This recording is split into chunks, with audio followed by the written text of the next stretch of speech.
Yeah.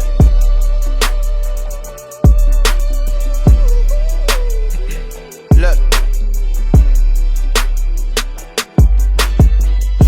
When my skin hit the spotlight. Thank you guys for tuning in to the Rise of Silence podcast. I'm your host, Tailon Leitzsey, and I'm here joined by Brandy G. The purpose of the podcast today is really to share my story and share the origin of the brand Rise of Silence Every Day. It is a brand that was founded on the principles of those that push through adversity and pursue their dreams. So this podcast is really to showcase and highlight those individuals and to tell those stories. So we're going to dive into it. Today we're going to be starting out talking about my story and how the brand got started today. So thinking back to the idea of the brand, the name I came up with when I was a sophomore in high school, 10th grade. I actually wrote the name down. Didn't do anything with it until about 4 years later when I was a freshman, or 2 years later when I was a freshman in college. And that's when this whole journey I really started. I started really learning about myself, learning about the brand. So it's been crazy, crazy 5 years, great experience. But I started in that process doing a lot of reflecting and learned deeper, what the meaning of this brand was, and that the mantra Rise in Silence Every Day was really something that I've lived by my whole life, even being introduced into this world where I was born, and for 9 minutes I wasn't breathing. That's something that the doctors told my parents I wasn't gonna make it, and nobody really believed except for my parents and one nurse, and they were just praying that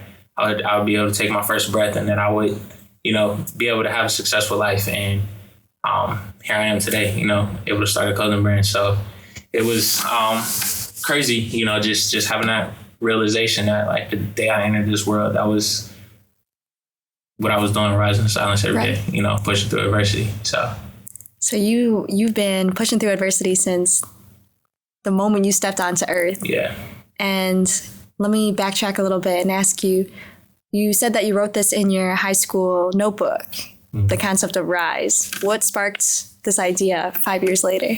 I think it was really, it kind of goes back to starting this process, right? I played college football. I actually just ended my career January 2nd. So, I was starting this transition where I was leaving an NAIA school to pursue my dream of playing Division I football because I hadn't played football in high school. I played from 3 years old until I got to high school. And then for 3 years, I didn't play. And then my senior year, I decided I was going to go back out and play. Had 8 games of film, wasn't heavily recruited. And then I ended up going to NAIA school. And the experience I had there wasn't the experience of a true college athlete. And I always knew I could go play at the Division I level. And I really, that was something I dreamed of at 3 years old. So I went to go pursue that. And so I come home and I'm, obviously living with my parents. I was working 2 jobs and really didn't have anything to my name. But I knew I was working 2 jobs and I was training 4 hours a day to get this opportunity. And so that whole summer I was really, emailing coaches to try to, get an opportunity to go play at the next level, get an offer, hopefully, or at least get an opportunity to try out. And really wasn't getting a lot of, feedback or anybody reaching back out, that was interested.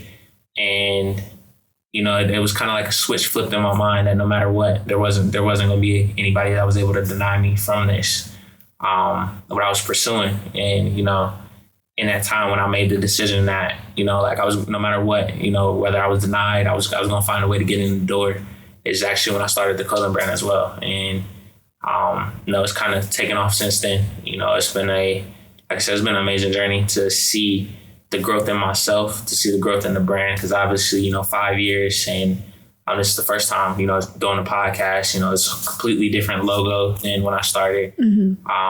But the message has always been the same. It just took me 5 years to refine and learn more about myself and why this was so important to me, because it's about telling the stories of those individuals that are pushing through adversity in pursuit of their dreams, not just athletes, not just musicians, but people, that are overcoming adversity on a day-to-day basis because they're trying to achieve something greater. So it was it's been awesome so far. All right. So diving deeper into your journey through adversity, what were some of the challenges that you had to overcome? There was a lot because, through my journey, like I said, starting out, looking back when I was young, and, just that it was almost like from day one, it was almost like people didn't believe in me, where the doctors were telling parents I wasn't going to make it. Then when I did make it, they told them I was going to have cerebral palsy. I have brain damage the rest of my life. There was no way I would be a functioning human being. And then fast forward to, going through high school, and, I didn't get the opportunities I was looking for playing basketball, and had to make a realization if I wanted to go play at the next level, I had to go back to playing football, and ended up enjoying it. So it worked out. And, I start this process now. I'm 3 years behind everybody. I have to train differently. I have to put in a lot of overtime to just essentially play catch up. And what I realized, I wasn't competing with the people in my school. I was competing with everybody in the country because I'm trying to go play at the Division I level. And, going to the university the university I went to in St. Louis, there was a lot of challenges there in itself because I didn't live on campus. I lived 30 minutes from school. So I lived in Ferguson, Missouri, and wasn't a great area. And, that brought up some challenges in itself, whether it was, going to sleep and you're hearing gunshots at night, or, just being around the wrong crowd and not knowing when things could go sideways.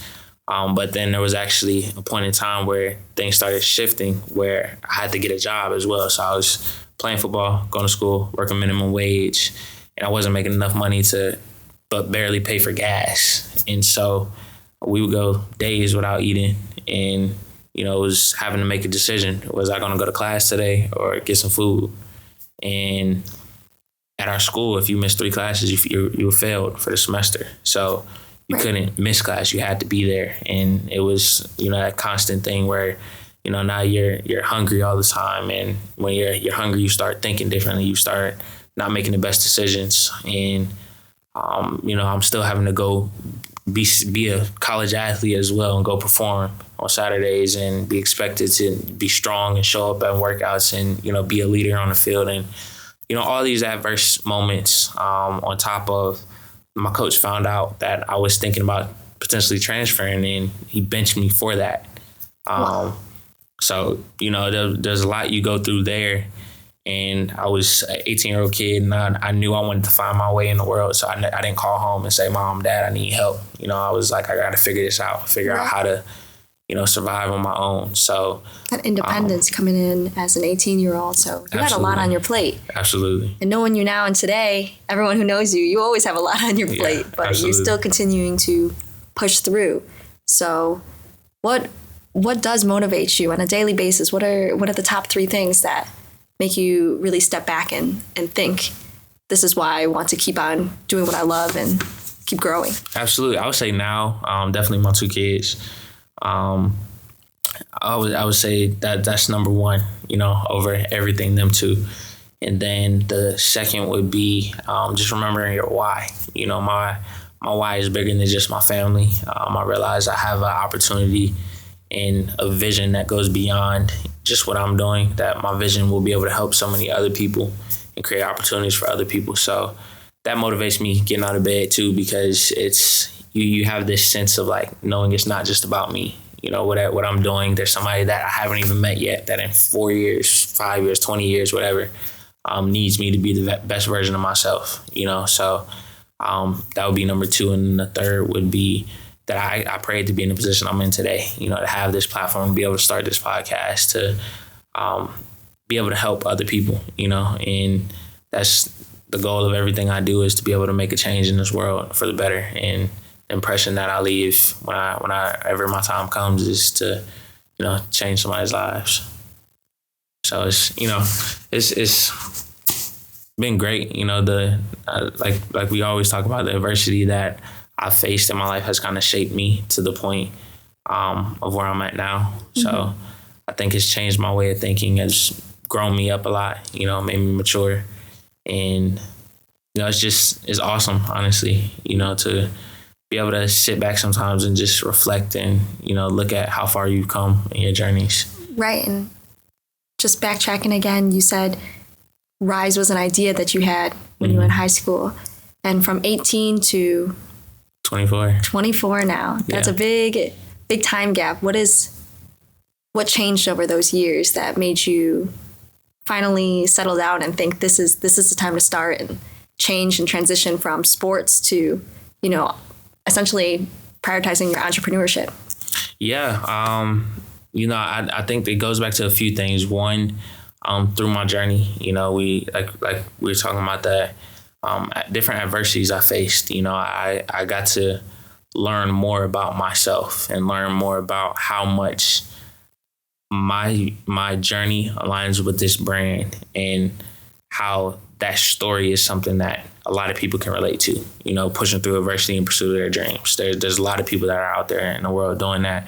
That's not just the message of an athlete. Mm-hmm. And everyone has a story. Everybody has a story, exactly. So it was something that, just through the journey that I learned and I started seeing, and I realized I wanted to tell that story, and I wanted to give other people the opportunity to tell their story, to highlight them as well.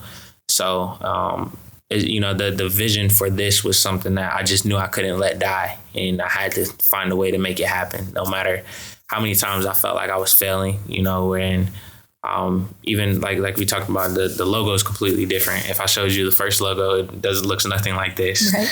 And, so it's just a lot of change, and that was something that came from growth. I had this passion for this brand, and I truly believe if something doesn't work out the first time and you just have this urge to quit, it might not be for you. But if it doesn't work out and you still have this urge to keep trying, then there's something meaningful behind this that you need to fight for. Right.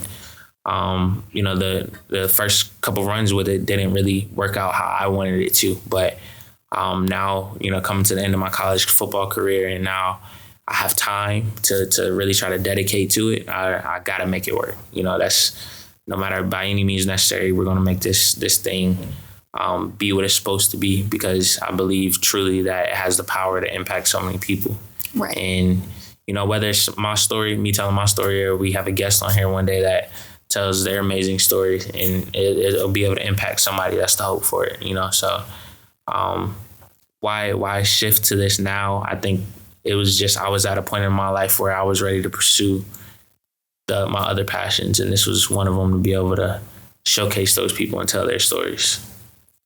I really like that. The concept of Rise it's empowering. I think that there's going to be a lot of opportunities for people to come on and share their experiences, and a lot of people can relate, because there's always something in someone's story that, is applicable to them, applicable to the viewers that are listening right now. My next question for you then is, what was the biggest turning point in your life then? I would say that started, when I was making that transition of transferring from my NAIA school to try to play at the Division I level. And, that process of trying to get here, obviously, like I said, I was working 2 jobs, training 4 hours a day. I was sleeping 2 hours a night. And then finally drove from South Carolina to St. Louis, and then from St. Louis here, which is 16 and a half hours, packed up all my stuff. Everything I had was in my car. And so came up here, first thing I did is went to the football facility to talk to the coaches, trying to get an opportunity. And, I came in the office, and initially, I could see everybody's kind of like, how did this guy get in the office? I'm asking about tryouts to get an opportunity. And I could just feel the energy, and kind of how he was answering my questions. He really didn't want me to be there. The coach was kind of very standoffish, trying to get out the office kind of deal.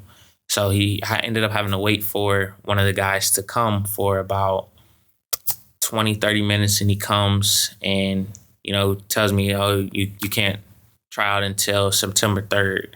And this is July when I'm here. And so I'm like, hold on, I'm here. I'm here. I just want an opportunity. I'm not asking you to give me a scholarship. I'm not asking you to put me on the team. I'm asking for the opportunity to try out. That's all I'm asking for. And, he's like, no, we can't really do that. And so I'm almost in tears. I go downstairs and I'm just sitting there, and I call my trainer that I've been working with all summer and tell him what's going on. He was like, man, if you don't go back in that office and tell them, like, we're not taking no for an answer. I was like, he kind of hyped me up. That's what, I'm feeling. But at the same time, you're starting to have these doubts. And I'm sitting there like, kind of like, God, why? I thought this is where I was supposed to be. So I make this phone call and I'm like, all right, you're right. So I go back in the office, and now every coach in the building is in this room. I'm like, listen, like, I done drove 16 and a half hours to be here. All I want is an opportunity. I'm not asking for anything else. And, I was sitting there, starting to kind of get tears in my eyes because, I feel like I've worked so hard for this opportunity, this moment, and, nobody's trying to give it to me, and that's just that constant reminder, when I think back in my life, like, you have to earn everything. Nobody's just going to give you anything. So I'm standing there, and on my phone pops up this verse, Mark 11:24. Therefore, I tell you, believe that you have received it and it will be yours. This man walks in. He's like, what's going on here? And, one of the guys kind of starts explaining, and I start talking to him. He's like, hey, come with me. So he sits down, and he's like, let me see your film. So I show him. Watch this. Okay. He's like, stand up. I stood up. And he's like, all right, you look like you've been training. He's like, how fast are you? I told him. He's like, okay. He's like, well, listen, we ain't got no walk-ons that look like you. He's like, I ain't saying, that means you're going to make the team, but we ain't got no walk-ons that look like you. So he was like, if you've been training, he's like, I'm watching your film, you look pretty good. If you've been training like it looks like you have, we'll see what happens. He's like, so what I'm going to tell you is, like, go to practice every single day. If they tell you to leave, don't. And he's like, tell them I told you to be there. So it's like, all right, cool. So the next day, I started training 2 hours before they showed up on the outside the field that they were going to be on. I did that every day, the entire camp. Meanwhile, in this time period, I was also living out my car. And so I'm living out my car, going over there training. I'll go shower at Planet Fitness, or just, any gym in town that I could get into, go shower, take a shower there. And I'll get some food and go sleep in my car, And it was, for me, that kind of started building this resilience within myself, and I started realizing, like, I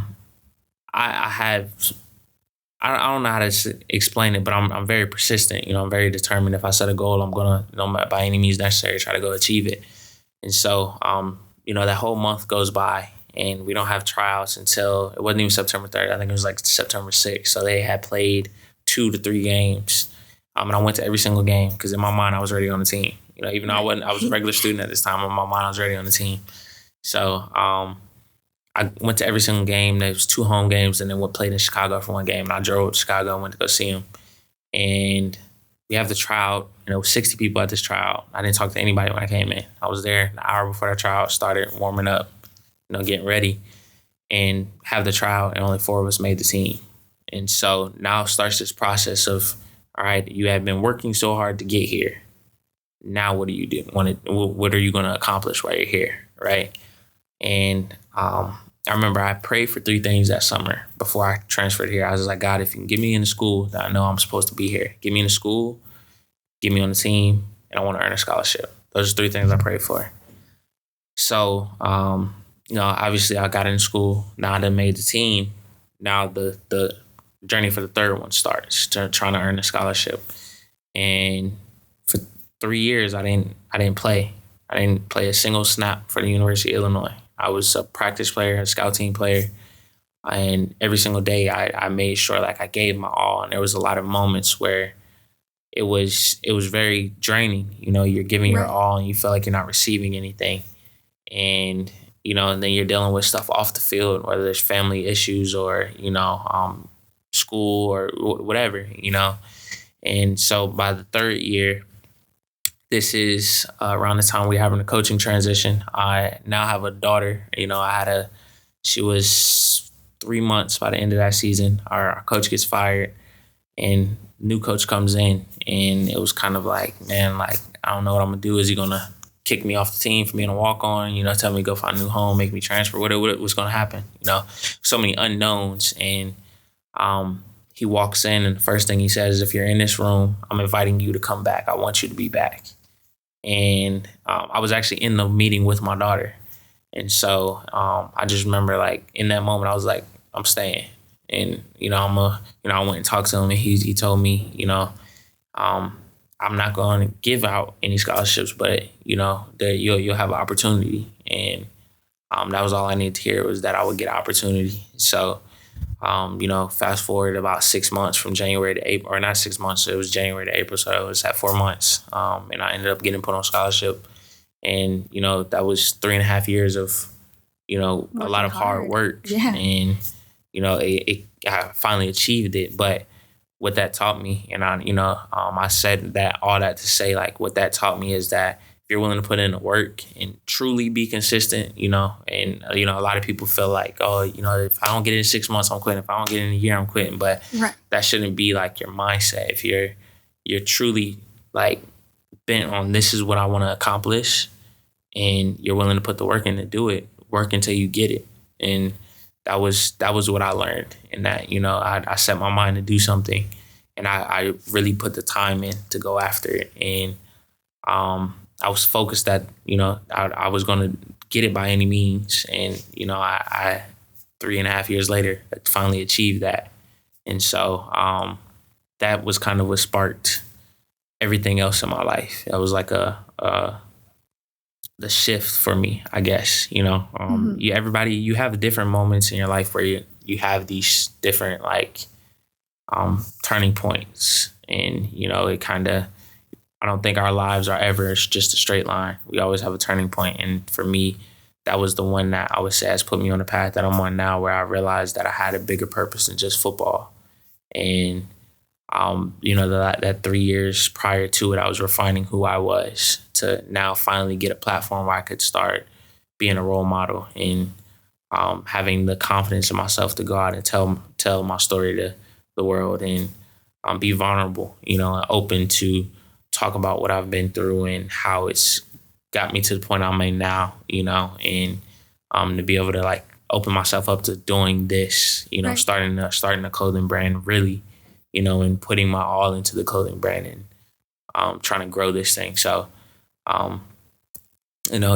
it's I would say that's the long-winded version, but I would say that was one of the biggest turning points in my life thus far.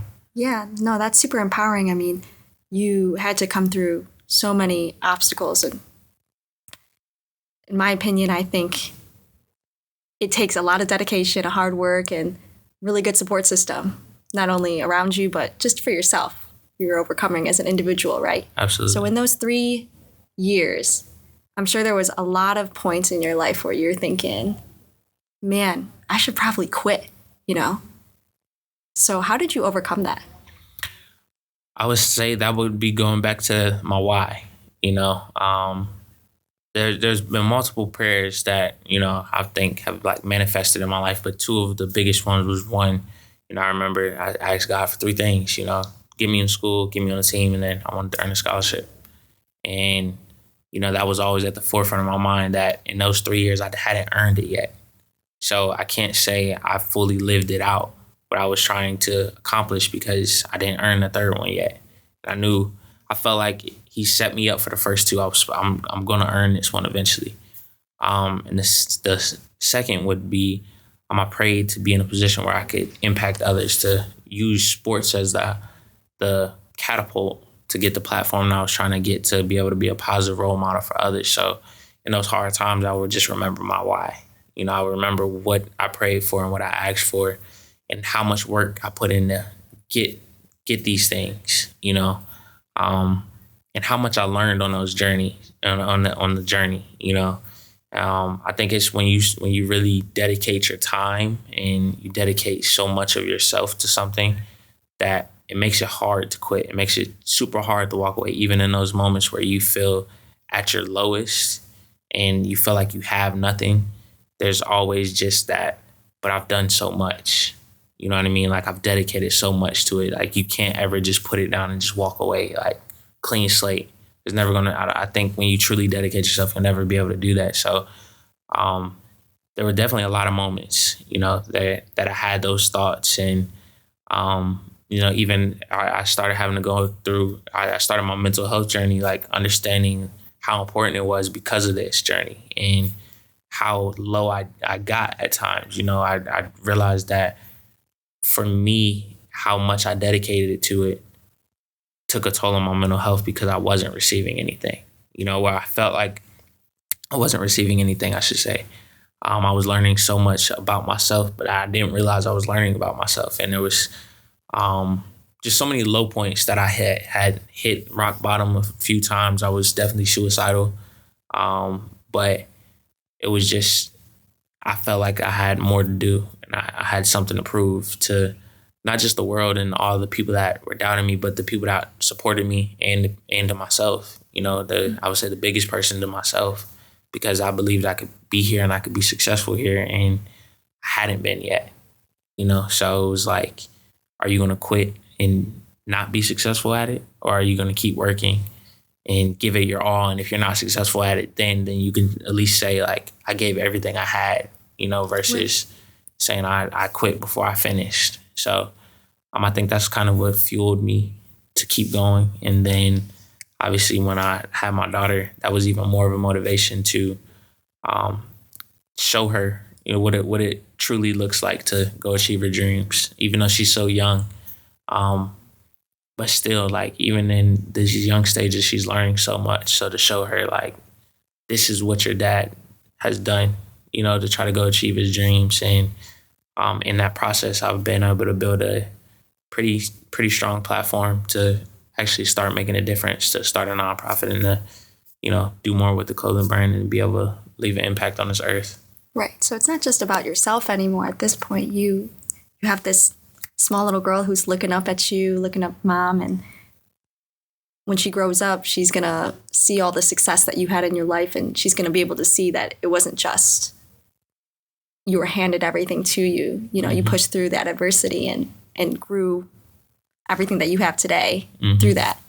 So at what age do you think you found your purpose? What age do you think that, your little girl is going to realize her purpose too, Yeah, that's a great question. I would say there's probably a few moments. I wouldn't say there was just one time. I think it was just refined, and initially I would say the first was probably 16. Because when I was 15, one of my best friends got killed. And what I noticed in that time was the impact that he had, even at 15 years old, how many people cared about him and the mark that he left. And so at 16, I had my whole life, I had always worked with youth to give back, even though, 16, you're still young, but worked with younger kids to try to give back. And, I just had a passion for helping, and serving, and then seeing the impact my parents have had in my life, but also other people's lives. And, just when I was younger, they used to take us when they didn't have a lot of money. We go feed the homeless and, people less fortunate, try to give back. So that was one or two moments I learned a little bit about my purpose, started realizing that it was geared to helping other people. But then again, when I started this journey, I started realizing it more. I get to college and, I'm playing college football and realize you have a platform. But I was a walk-on at first. So I didn't realize how big my platform was, and so I just thought, I'm just kind of like a needle in a haystack, essentially. Nobody really cares, truly. And then fast forward to when I earned a scholarship, because of all the work I've done personally and where I got to in my life. At that point, when I earned a scholarship and, I have this opportunity, and I really wasn't even purposefully. They just started asking me questions in the interview, asking about why I was crying when I earned a scholarship. And I just started telling them what I had been through and how I was sleeping across the street from the stadium in my car. And, just like everything I went through to get here. And then it blows up and, goes viral on the internet. And then I have a lot of people reaching out to me, just asking for advice in their situations and talking about how it's inspired them in their situations. Then I realized the platform that I've been working so hard to achieve, I had it. I could do those things now. I could start helping, pouring into other people now and making a difference now. I don't have to wait. And in that moment was also the same moment that I think it refined it even more, that my platform is bigger than just me. Like, even with sports, I was using sports as the vehicle to get me where I was trying to go. And, I would say even, it's crazy thinking about it. Like this year, I started out the season wanting to go to the NFL. And if you would have talked to me in August, I was dead set on right now I'd be training for the draft. Right. And through the season, as I got to kind of, had the opportunity to do more, and then obviously this summer with the nonprofit was able to do more as well. And I was able to, do more for some kids in the community and give back, and just learning more about myself, what I'm passionate about. I realized that as much as I loved football, it was time to close that chapter, and even in the last game, I walked away not regretting anything. It was a clean slate. Like I'm ready to move on. I've got where I was trying to get to. I got where I needed to get to. And so now it's time for me to take this further, and not just keep trying to ride this vehicle, because this vehicle's, it's time to move on and go on to the next one. So it's been amazing. So this next chapter looks like you're going to be building the Rise in Silence Every Day podcast and the clothing brand, dedicating more time to your family and, learning more about what you want to grow and achieve next. So what does that look like to you? Yeah, with the podcast, definitely want to get as many guests on here to tell their stories. And like we always, like me and you talked about, is being intentional about showcasing a wide variety of not just athletes and musicians, but entrepreneurs, business owners, and activists, dancers, different people from different industries, and just highlighting those individuals to be able to share their stories, because this is bigger than the message behind this brand is bigger than an athlete or a musician. It's about a message. And I think it's a message that a lot of people need, and especially in the times we're in now, where people are looking for motivation, looking for some inspiration, hope. I think that we have the opportunity to start building a community of people to share that, express that inspiration and hope, and hopefully spark a fire in somebody else to, get up and go after their life and take control of their life. So, but with the podcast, that's definitely where I think we're headed to. And obviously with the clothes, we're going to keep innovating, keep trying to be different, keep trying to inspire through the clothes, because that's a means of representation. And where when somebody looks at you wearing the shirt, they understand what you stand for, and can truly see the meaning behind it, Well, I love it. I love the idea of it. I love everything that this message has behind the company itself. And, your story is so empowering. And I think that through this podcast and through you continuing to tell your story and growing the brand, people will be able to relate to it and share their own story, and hopefully one day end up on the Rise podcast as well. Can you explain a little bit about what you're looking for? Yeah, like people that have stories of overcoming adversity in pursuit of their dreams, to highlight those individuals. So, they can go to the website, riseinsilence.com, and apply. And, hopefully we'll be able to be sitting in these chairs with me and Brandy to do an interview and, just dive deeper into their stories so they can share it with the world. So I'm looking forward to what we have in store. I think, this is the first episode is the launching pad for where we're going to be headed. But I think we're moving in the right direction, and we're going to have a lot of people on here that we'll be able to connect to, and, will inspire us, and We'll be able to share their stories with the world. So I'm looking forward to the future.